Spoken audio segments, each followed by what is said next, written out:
నమస్కారం భక్తి సాగర్ ఛానల్ కి స్వాగతం. ఇందులో తొలి స్థానంలో ఉంది శ్రీ రంగం రంగనాథ స్వామి ఆలయం. 239 అడుగుల ఎత్తులో మహావిష్ణువుకు అంకితం చేయబడింది.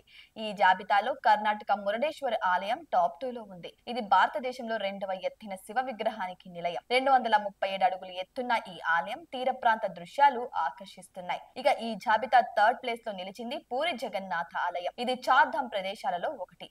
ప్రత్యేకమైన రథయాత్రకు ప్రసిద్ధి చెందింది. ఈ టెంపుల్ ఎత్తు 214 అడుగులు. 11వ శతాబ్దంలో అద్భుతమైన ద్రావిడ నిర్మాణ శైలిలో నిర్మించబడిన తంజావూర్ బృహదీశ్వర ఆలయం ఎత్తు 212 అడుగులు.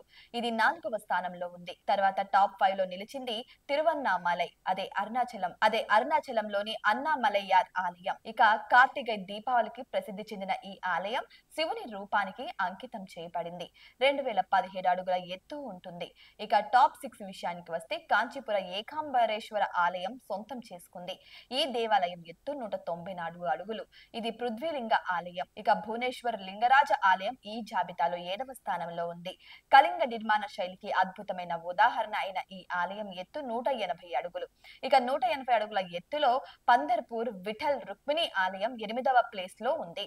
ఇక ఆషాఢి ఏకాదశి పండుగ సందర్భంగా ఈ ఆలయానికి లక్షలాది మంది భక్తులు వెళ్తూ ఉంటారు. ఈ లిస్ట్ లో 9వ స్థానంలో ఉంది 14 రంగుల గోపురాలతో తమిళ సంస్కృతిని ప్రదర్శించే 170 అడుగుల మీనాక్షి ఆలయం. చివరగా టాప్ 10 లో ఉంది మన్నార్గుడి రాజగోపాల స్వామి ఆలయం. ఈ గొప్ప విష్ణు ఆలయం అద్భుతమైన శిల్పాలు, ఎత్తైన గోపురం కలిగి ఉంది. దీని ఎత్తు 154 అడుగులు.